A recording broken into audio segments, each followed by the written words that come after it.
सारे देह भस्म है जाई, गाढ़े माटी खाई।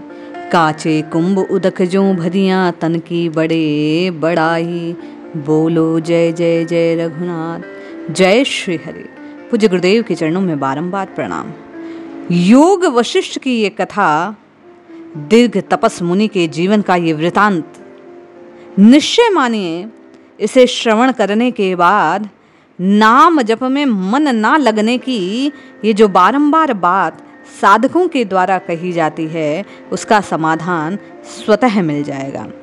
आप नित्य निरंतर केवल और केवल रघुनाथ जी के चरणों में प्रीति रखने लगेंगे। आइए कथा का श्रवण करते हैं।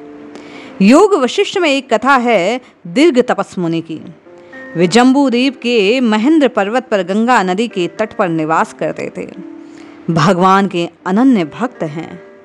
इनके 2 पुत्र हैं, पुण्य और पावन। पुण्य अपेक्षाकृत अधिक ज्ञानी, परंतु पावन को उतनी परिपक्वता भी प्राप्त न थी। इसी बीच समय व्यतीत हुआ। महर्षि दीर्घ तपस ने जरा जर्जर पंच भौतिक देह का परित्याग कर दिया। पत्नी ने भी योगी क्रियाओं द्वारा अपने प्राण को देह से पृथक कर लिया। इस प्रकार पुण्य और पावन के माता पिता अपने योग के प्रभाव से परम पद को प्राप्त हो गए, प्रभुमय हो गए। ज्येष्ठ भ्राता पुण्य को आत्मस्वरूप का साक्षात्कार कर चुके थे, इसलिए माता पिता के न रहने पर उन्हें कोई विशेष दुख हुआ नहीं, क्योंकि वह जानते थे कि आत्मस्वरूप ही यथार्थ है, जरा मरण का प्रश्न ही नहीं। किंतु पावन ने ये वियोग सहन नहीं कर पाए। शोकाकुल हो पागलों की तरह वे पृथ्वी पर विचरने लगे। उनके दृश्य शरीर के माता पिता पर पुण्य को जब पावन की ये दशा नजर आई तो वे बड़े दुखी हुए, दया आई और समझाते हुए कहने लगे, देखो भैया, तुम्हारे दुख का कारण अज्ञान है। माता पिता तो मुक्त होकर सच्चिदानंद स्वरूप में स्थित हो गए। आत्म स्वरूप में स्थित हो जाने से मोह जनित दुखात्मक संसार से आत्यंतिक निवृत्ति हो जाती है। आत्मा अजर अमर है।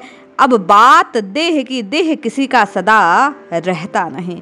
एक शब्द यदि हम याद रखें कि देह किसी का सदा रहता नहीं, तो निश्चय माने नाम हमारी जिह्वा से अलग होगा नहीं। बड़े भाई समझाने लगे कि ये शरीर नाशवान है।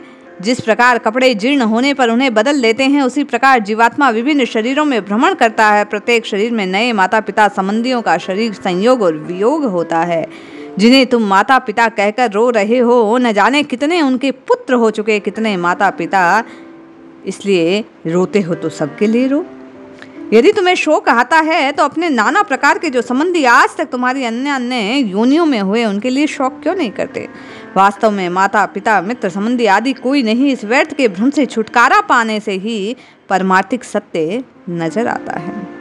बड़े भाई की कही बातों से पावन को बोध हो गया। वह शोक का परित्याग कर परमार्थ के पथ का पथिक हो गया।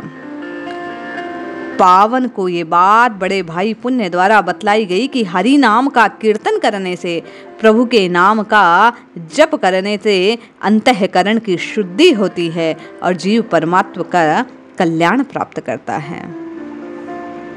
जैसे घड़े का प्रकाशक सूर्य घड़े के नष्ट होने पर नष्ट नहीं होता, वैसे ही देह का प्रकाशक आत्मा देह के नष्ट होने से नष्ट नहीं होता। नाना प्रकार की योनियों को ग्रहण करता है और अपने योग क्षेम का वहन करता है। प्रारब्ध के वशीभूत नाना प्रकार के फल प्राप्त करता है। पुण्य कहते हैं, जीव केवल और केवल हरिनाम के सहारे से अपने प्रारब्ध को टाल सकता है, अपने कष्ट को मिटा सकता है और प्रभुमय होने की बात को सार्थक कर सकता है। इसलिए जपिए जपिए जपिए नित्य निरंतर केवल और केवल रघुनाथ जी के नाम को जपिए। यही कल्याण का स्वरूप है। जय श्री हरि।